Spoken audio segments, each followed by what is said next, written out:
Vamos a abrir nuestras Biblias, por favor, hermanos, en el Evangelio de Juan. Hoy quiero hacer un paréntesis en la serie que estamos estudiando del Sermón del Monte. Para aprovechar la ocasión, esta semana es una semana, pues digamos, especial, en el sentido de que en todo América Latina y los países, permítame llamarle así, cristianos o cristianizados, se recuerda, se conmemora el sacrificio de nuestro Señor Jesucristo. Y no quisiera pasar en alto la oportunidad para hablar sobre esto. Acá hay lugar, si guste, mire. De tal manera que el día de hoy, hermanos, quiero compartir un tema que se llama el sacrificio de Cristo. El sacrificio de Cristo, con base en una serie de pasajes que se encuentran en los evangelios. Primero que nada, el Evangelio de Juan, capítulo 12, versículo 13. El título de la predicación se llama El sacrificio de Cristo. Hermanos, quiero que aprovechemos hoy para recordar, porque me atrevo a creer que la gran mayoría lo sabemos, pero también para aprender a aquellos que no lo sepamos, hermanos, algo que es importante, que es trascendente, que es el sacrificio de nuestro Señor Jesucristo. Hoy vamos a recordar cuál fue el evento culminante.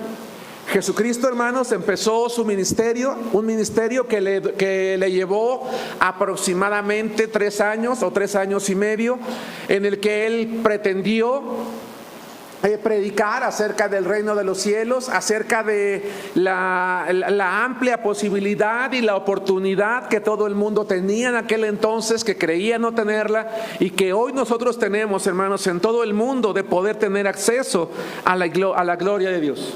Yo me atrevo a creer, hermanos, que por lo menos en toda la región de Judea, de Galilea, de Samaria, quizás de Tiro, de Sidón, toda la Transjordania, hermanos, quizás hasta la parte sur y norte, y quizás hasta Mesopotamia, porque de allá vinieron los 3 sabios de Oriente. Después de 3 años y medio de trabajo del Señor, prácticamente para nadie era desconocido su nombre. Fue tan impactante, tan impresionante la labor de predicación y los milagros que Jesucristo llevó a cabo, hermanos, que me costaría creer que hubiera alguien que no hubiera escuchado por lo menos su nombre, o que no se hubiera enterado de la obra. Quizás no que hubiera comprendido quién era Él, pero que no se hubiera enterado de la obra que Jesucristo había hecho. Es más, su obra no solamente, hermanos, fue conocida o fue escuchada por toda la gente de las regiones de alrededor, que se cree, escuchen esto, se cree que en la fiesta de la Pascua, que fue cuando Jesucristo fue sacrificado, llegaban a Jerusalén cientos de miles de judíos que se hallaban en la dispersión. Dicen los historiadores que a causa del ministerio de Jesucristo, es altamente probable que cuando Él llegó a Jerusalén, habían arribado aproximadamente entre 3 y 4 millones de personas. ¿Sí me explico, hermanos? Es decir, el ministerio de Jesús fue impresionante, cruzó las fronteras, atrajo a cientos de miles, a millones de personas que querían mirarlo de cerca, que querían escucharlo. Punto número 1. Vamos a hablar de su llegada a Jerusalén. Los profetas habían dicho que Jesucristo moriría en Jerusalén, y Jesús sabía que su hora, la hora de su muerte, había llegado. Y después de llevar a cabo su recorrido en diferentes lugares, Él empieza a encaminarse rumbo a Jerusalén. Pero sabiendo que llegar a Jerusalén directamente implicaba exponerse a sí mismo, antes de entrar a Jerusalén, hermanos, Él llega a Betania. ¿Alguien recuerda quién vivía en Betania? Lázaro, Marta y María.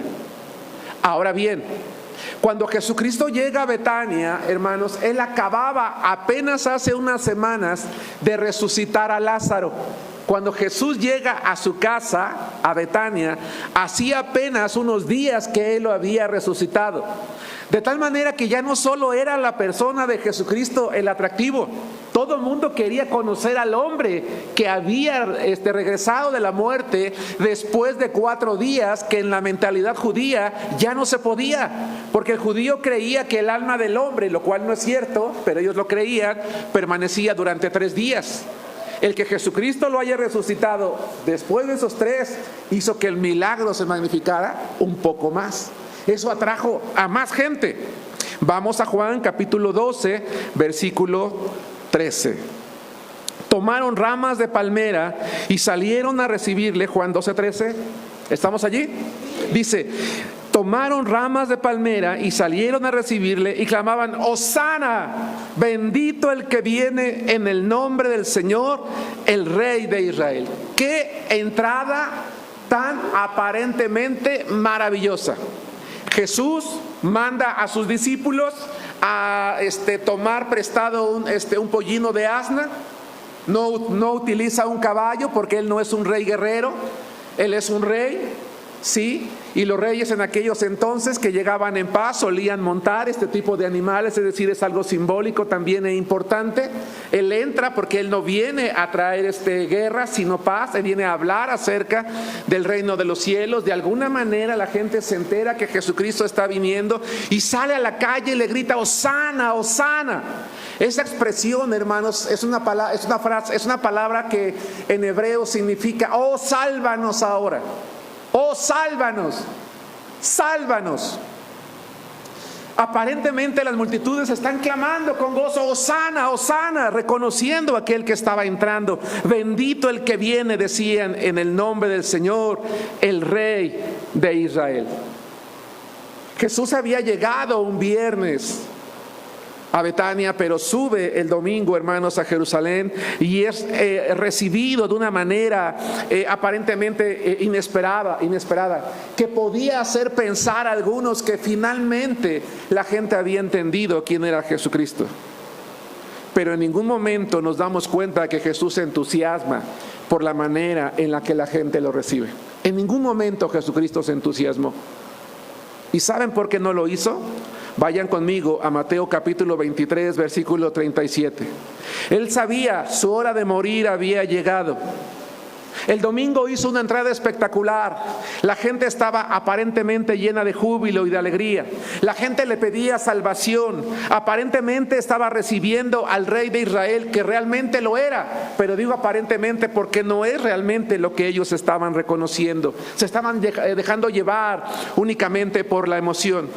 Eso no conmovió a Jesucristo en el sentido de decir: ah, qué bueno, ya entendieron. Al contrario, ese mismo día, después de que fue recibido el Señor, hermanos, con tanta algarabía, unas horas un poquito más tarde, sucede lo siguiente. Mateo 23, 37. Jerusalén, Jerusalén, que matas a los profetas y apedreas a los que te son enviados. ¿Cuántas veces quise juntar a tus hijos como la gallina junta sus polluelos debajo de las alas? Y no quisiste. ¿Saben qué me da tristeza, hermanos? Ver la cantidad de peregrinaciones que hay en nuestras calles. La gente va, hombres cargando espinas en su espalda. Algunos emulando supuestamente el sacrificio de Cristo. Y para vergüenza de todos nosotros, ahora hasta mujeres hacen la representación de Jesús. Con todo respeto a las mujeres. Es una burla, es un espectáculo. Las iglesias están llenas, están abarrotadas de gente, ¿verdad? Con sus palmas, gente que va por las calles cantando, ¿verdad? Cargando una imagen o entonando cantos. Pero esa misma gente, hermanos, por la tarde noche está embriagándose, está maldiciendo, está robando, está adulterando, está mintiendo. No somos mejores que la gente, hermanos, de la época que vivió Jesucristo. Horas después Jesús sube al monte, mira a Jerusalén y llora por ella y dice: oh, Jerusalén, Jerusalén, cuántas veces quise hacerte el bien. No estoy parafraseando, estoy usando otras palabras. Y tú, en lugar de recibir ese bien, En lugar de escuchar a los profetas, en lugar de arrepentirte, endurecías tu corazón y matabas a aquellos que yo te enviaba. La gente hoy está recibiendo, hermanos, el Evangelio de Cristo. Te recibe a ti cuando tocas su puerta y le dices que el Señor le ama. Podríamos salir ahorita a predicar la palabra y la gente nos recibiría, nos diría: adelante, bienvenidos, vengan en casa, venga, entra a casa, a pesar de que hoy es domingo de resurrección.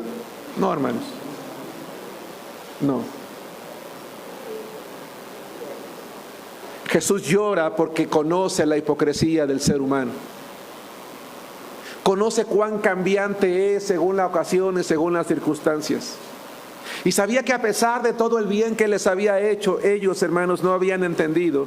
Y que esa misma gente que acababa de gritar Hosana, bendito sea el que viene en el nombre del Señor, el Rey de Israel, unos días después sería la misma gente que estaría gritando en contra suya.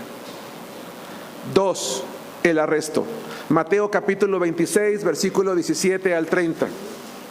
No quiero abundar demasiado, pero quiero tocar algunos puntos de interés. Él llega a Jerusalén, es recibido aparentemente como rey. Él no se deja impresionar, llora porque sabe lo que le espera, sabe lamentablemente lo que hay en el corazón del hombre. Y dice Mateo 26, 47 al 50: mientras todavía hablaba, vino Judas, uno de los 12, y con él mucha gente con espadas y palos de parte de los principales sacerdotes y de los ancianos del pueblo. Y el que le entregaba les había dado señal diciendo: al que yo besare, ese es, prendedle. Y enseguida se acercó a Jesús y dijo: salve, maestro, y le besó. Y Jesús le dijo: amigo, ¿a qué vienes? Entonces se acercaron y echaron mano a Jesús y le prendieron. Jesús, hermanos, había pasado todo el día con sus discípulos. Comió con ellos la Pascua, estableció la Santa Cena, salió al huerto de Getsemaní, pasó mucho tiempo, hermanos, orando con ellos. Y cuando finalmente llegó la hora, dice la palabra de Dios que Judas llega con toda esa turba, con toda esa gente que venía dispuesto ya a tomarle, hermanos, para entregarle. Judas dice que para que la gente se dé cuenta de quién es, lo va a besar, lo besa. Y Jesús, ¿qué hace con Judas, hermanos? Le dice: amigo, ¿a qué vienes? No le reprochó nada. La pregunta es: ¿cómo se le puede llamar amigo a alguien que te traiciona?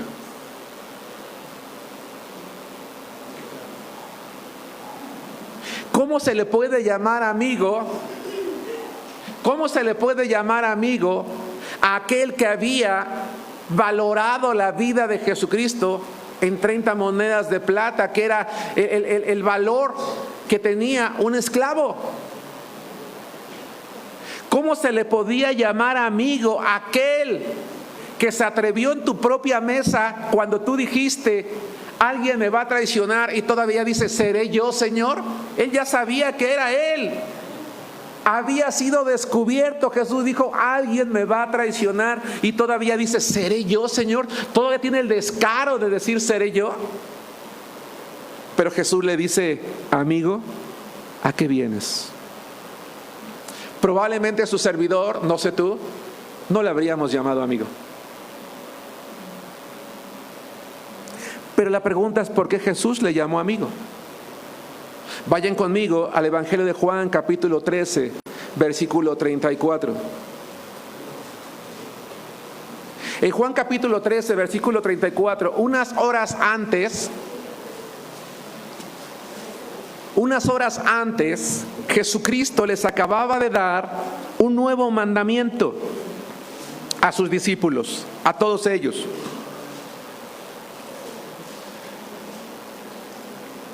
Dice Juan capítulo 13, versículo 34: un mandamiento nuevo les doy, que se amen unos a otros. ¿Cómo?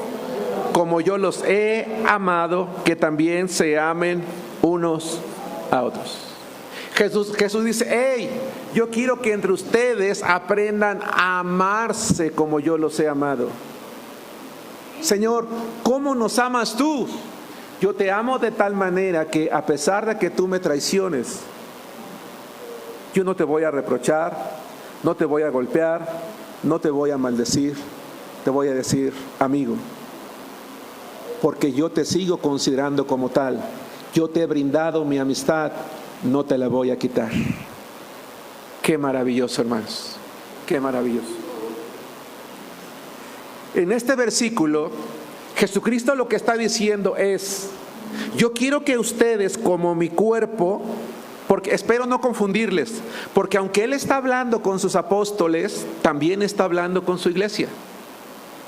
Porque en este momento sus apóstoles ya no son individuos en lo particular, son la iglesia que Él formó. Él ya ha formado la iglesia y Él está enseñando a la iglesia, hey, quiero que ustedes se amen como yo los he amado. Que se amen de tal manera que a pesar de cualquier cosa, todos se sigan viendo como amigos, todos se sigan viendo como hermanos. Guarden eso en sus cabecitas. 3, crucifixión y muerte. Lucas capítulo 23, versículos 26, versículos 32 al 46. Es arrestado finalmente, traicionado por Jesucristo, traicionado por Judas.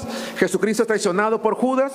El Señor no lo reprende, no lo señala, no lo maldice, lo llama amigo, lo ama hasta el final. A pesar de todo, lo ama hasta el final. Escucha esto, a pesar de todo, lo ama hasta el final. Es un amor que te permite amar incluso a aquel que te ha traicionado, que te ha fallado, que te ha lastimado, que te ha ofendido. El cristiano debe de ser capaz de amar como Jesucristo. Si no estamos amando como Jesucristo, si no somos capaces de llamarle amigo al que nos traiciona, de amar al que nos ha lastimado, no estamos actuando como Cristo. ¿Sí me explico, hermanos? No estamos actuando como Cristo. No estamos obedeciendo ese mandamiento nuevo. No fue una sugerencia, no dice les sugiero que se amen como yo les he amado. Dice les ordeno, les dio un mandamiento. Si es un mandamiento, entonces cuando su servidor esté delante de la presencia de Cristo, Él me va a preguntar ¿por qué no amé a todos como Él esperaba que yo los amara? Señor, es que tú no lo entiendes, pero ellos me traicionaron. Claro, tú no lo puedes entender, pero ellos me maldijeron. Tú no lo entiendes, pero ellos me fallaron. Tú no lo entiendes, pero ellos me abandonaron. Tú no lo entiendes, pero ellos... Dice, oye, yo llamé amigo al que me traicionó y me entregó con un beso. 3, crucifixión y muerte. Lucas 22, 32 al 46. Llevaban también con él a otros 2 que eran malhechores para ser muertos. Y cuando llegaron al lugar llamado de la calavera, le crucificaron allí. Perdón, ¿sí les dije Lucas, hermanos? Lucas 23, 32.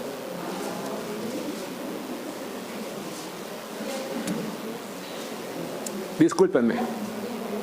¿Ya estamos allí? Bien. Llevaban también con él a otros 2 que eran malhechores para ser muertos, y cuando llegaron al lugar llamado de la calavera, le crucificaron allí, y a los malhechores, uno a la derecha y otro a la izquierda. Y Jesús decía, Padre, perdónalos, porque no saben lo que hacen. Y repartieron entre sí sus vestidos, echando suertes.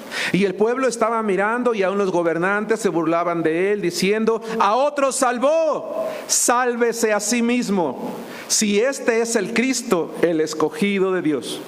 Los soldados también le escarnecían, acercándose y presentándole vinagre y diciendo, si tú eres el rey de los judíos, sálvate a ti mismo. Había también sobre él un título escrito con letras griegas, latinas y hebreas, este es el rey de los judíos. Y uno de los malhechores que estaban colgados le injuriaban diciendo, si tú eres el Cristo, sálvate a ti mismo y a nosotros. Respondiendo el otro, le reprendió diciendo, ¿ni aún temes tú a Dios, estando en la misma condenación? Nosotros, a la verdad, justamente padecemos, porque recibimos lo que merecieron nuestros hechos. Mas este ningún mal hizo. Y dijo a Jesús, acuérdate de mí cuando vengas en tu reino. Jesús le dijo, de cierto te digo que hoy estarás conmigo en el paraíso. Cuando era como la hora sexta, 12 de la mañana, hubo tinieblas sobre toda la tierra hasta la hora novena, 3 de la tarde, y el sol se oscureció, y el velo del templo se rasgó por la mitad. Entonces Jesús, clamando a gran voz, dijo: Padre, en tus manos encomiendo mi espíritu. Y habiendo dicho esto, expiró. La noche del viernes, hermanos, que fue entregado Jesucristo, fue una noche muy larga, muy larga. Fue sometido a una serie de juicios injustos, de manera incorrecta, de manera inapropiada, de manera ilegal. Tuvo que comparecer ante varias autoridades. Él compareció ante Anás. Él había sido sumo sacerdote, ya no tenía ninguna autoridad, pero él estuvo allí.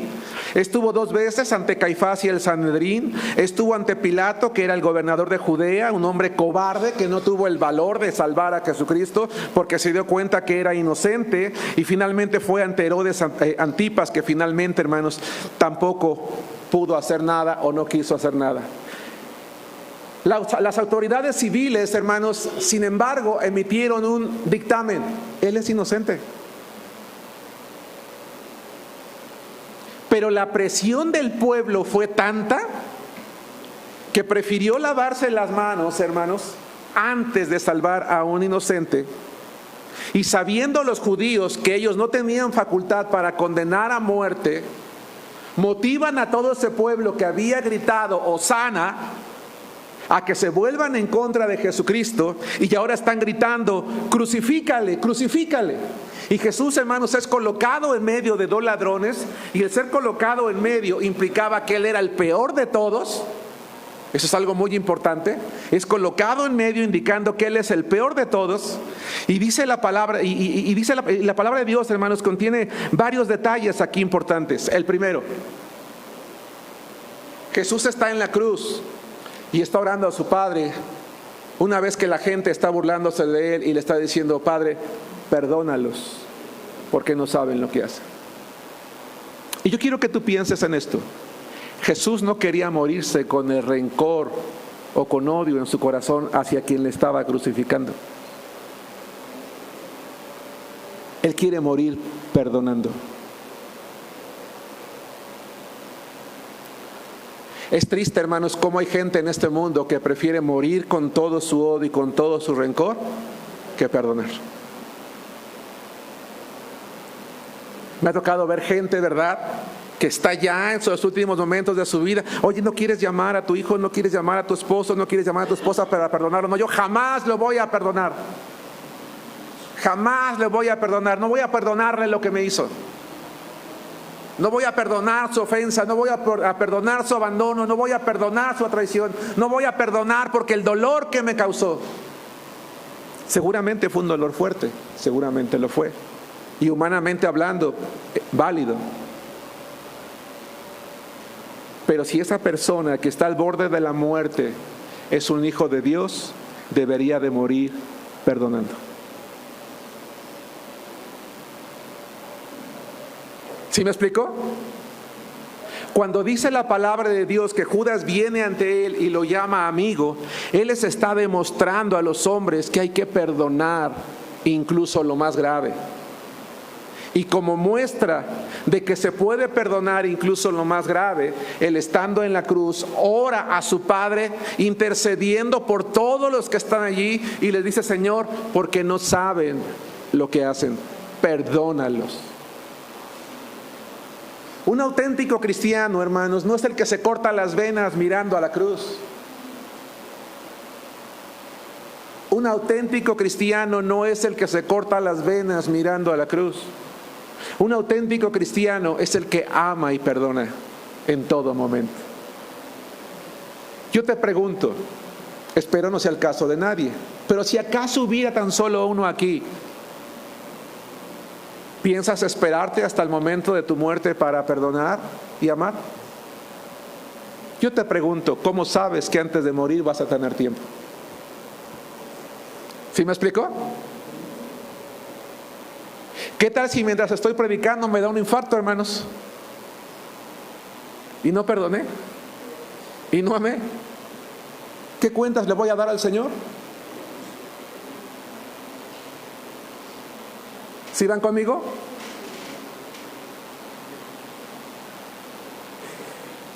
Y Jesús, hermanos, no solamente está muriendo perdonando, no solamente está a punto de ir a la cruz amando a sus discípulos, no solamente está dejándose llevar por una turba que injustamente lo va a someter a un juicio injusto y llamando amigo al que debería de llamar enemigo y debería de rechazar, hermanos, sino que está ofreciendo salvación. Porque aquel ladrón, ¿verdad?, que está dispuesto a declarar fe en el último momento de su vida, le dice: de cierto te digo que hoy estarás conmigo en el paraíso. Porque ese día él iba a morir también. Y podía ofrecerle, podía garantizarle que gracias a esa fe él podía estar en la presencia de Dios. De tal manera que quiero aprovechar este mensaje de hoy para hacer una pregunta. Todos los que estamos aquí le hemos pedido perdón a Dios por nuestros pecados. Nos hemos arrepentido. Hemos recibido a Jesucristo en nuestro corazón como nuestro Salvador personal. Si nos muriéramos en esta noche, ¿iríamos al infierno o al cielo con Dios? Directamente al infierno si no hemos hecho nada con nuestros pecados. Pero si como aquel ladrón estamos dispuestos hoy a arrepentirnos, pedirle perdón a Dios y tener fe en Jesucristo, y muriéramos hoy estaríamos en el cielo con Jesucristo. Eso es lo maravilloso de la obra de Jesús. Jesús estaba a punto de vivir uno de los peores momentos. Por favor, ruego tu atención, hermano, hermana, y espero no sonar irrespetuoso con lo que voy a decir. Jesús sufrió lo peor. Lo peor. No quiero hacer un detalle de todo lo que él sufrió, pero todo lo que yo llamo peor no fue lo peor que él vivió. Lo peor que él vivió estaba a punto de vivirlo en la cruz. ¿Y sabes qué es? Él levanta su palabra, su voz al Padre y dice: Dios mío, ¿por qué me has desamparado? Porque para Jesús lo peor que podía pasarle era que su comunión con el Padre se rompiera. Porque el motor de la vida, de las acciones, de la meta, de los propósitos de Cristo, era la comunión que tenía con el Padre. Dice la Biblia que de las 12 de la mañana a las 3 de la tarde, aún la luz del sol le fue negada al Hijo de Dios. Durante 3 horas hubo oscuridad y tinieblas, en las que parecía que Satanás y sus huestes estaban dando un golpe final, en la que aparentemente estaban venciendo al Hijo de Dios. Pero él en realidad en ese momento estaba cargando por los pecados de todo el mundo. Y el Padre, Dios el Padre, que es santo, no puede tener comunión con el pecado, porque la ley decía: maldito el que es colgado en un madero. Y aquello que Jesús valoraba por sobre todas las cosas, que era su comunión con el Padre, estaba a punto de romperla por ti y por mí. El mayor sufrimiento de Jesús no fueron los golpes, que fueron terribles. Fue que por tu culpa y por la mía, su comunión con el Padre se hubiera roto, siendo que Él era santo, sin pecado. ¿Y por qué digo esto? Porque Dios esperaría, hermano, hermana, que tú y yo sintiéramos lo mismo que Jesús, que nos doliera que nuestra comunión con el Padre se rompe cuando pecamos. Si no estamos amando como Jesús para llamar amigo al traidor, estamos pecando. Si estoy viviendo sin perdonar, estoy pecando.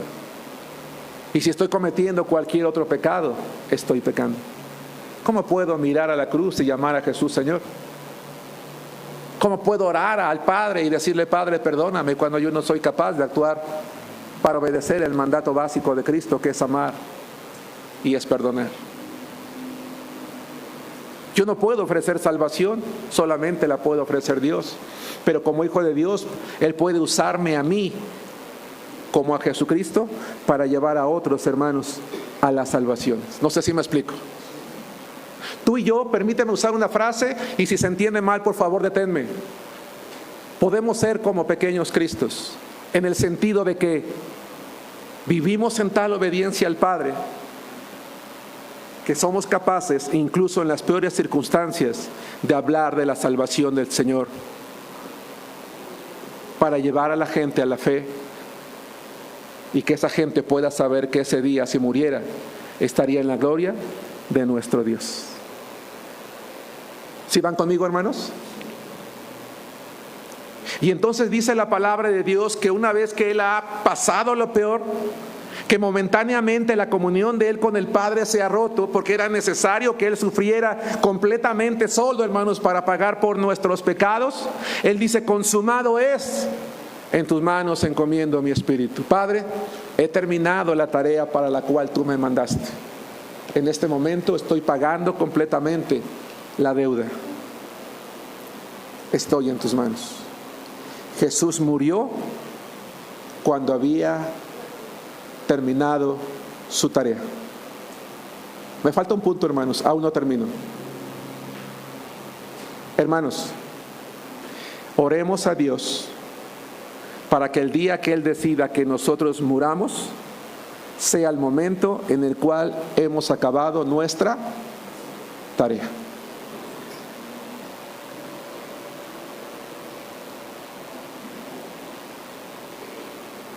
En la mañana el hermano Samuel nos predicaba en el servicio de resurrección un mensaje muy bonito, en el cual nos hacía reflexionar en 3 momentos distintos del apóstol Pedro.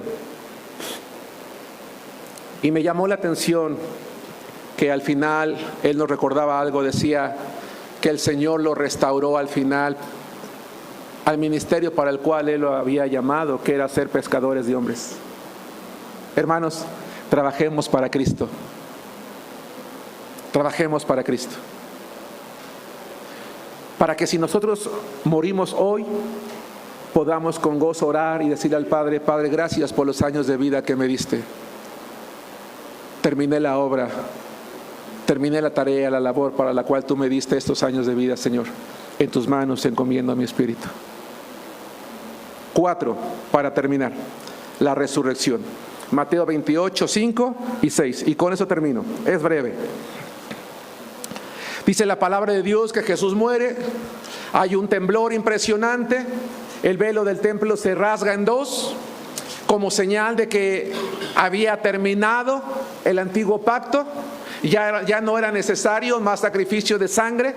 El camino a la presencia de Dios acababa de ser abierto a través de la sangre del Cordero, que quita el pecado del mundo.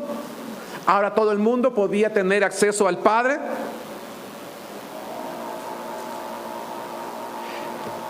Se pide el cuerpo de Jesús para sepultarlo. Hay prisa en prepararlo porque ya está llegando la tarde. Se medio prepara el cuerpo, se sepulta, valga la redundancia, en un sepulcro nuevo para que se cumpla lo que la palabra dice. Pero cuando llega el primer día de la semana, un día como hoy, un grupo de mujeres están listas para ir a terminar de embalsamar el cuerpo. Y dice Mateo 28, 5 y 6. Mas el ángel respondiendo dijo a las mujeres: no teman ustedes, no temáis vosotras, porque yo sé que buscáis a Jesús, el que fue crucificado. No está aquí, pues ha resucitado, como dijo. Venid, ved el lugar donde fue puesto el Señor. Voy a leer una serie de pasajes. Así que por cuanto los hijos participaron de carne y sangre, Él también participó de lo mismo, para destruir por medio de la muerte al que tenía el imperio de la muerte, esto es, al diablo. Dice Hebreos 2:14. A este, entregado por el determinado consejo y anticipado conocimiento de Dios, prendieron y mataron por manos de inicuos, crucificándole, al cual Dios levantó suelto los dolores de la muerte, por cuanto era imposible que fuese retenido por ella, dice Hechos 2:23. Y finalmente, y cuando esto corruptible se haya vestido de incorrupción y esto mortal se haya vestido de inmortalidad, entonces se cumplirá la palabra que está escrita: sorbida es la muerte en victoria. ¿Dónde está, oh muerte, tu aguijón? ¿Dónde, oh sepulcro, tu victoria? Aquel Jesús que murió amando, aquel Jesús que murió perdonando, aquel Jesús que murió salvando, dice la palabra de Dios que era imposible que la muerte lo detuviera. Era necesario que muriera porque a través de la muerte estaba venciendo al que tenía el poder sobre la muerte, al diablo. no significa que la gente ya no iba a poder morir, sino que ahora la muerte ya no tenía poder para arrebatar al hombre de la comunión con el Padre, con Dios. Ahora la muerte es solamente un suceso, no es una tragedia. Hermanos, la muerte no es una tragedia.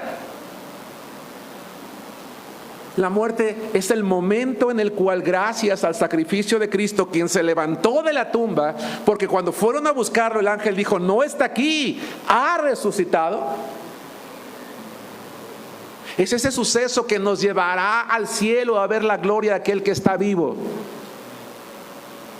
De tal manera que a causa de que Jesús vive, dice la palabra que un día nosotros también vamos a vivir.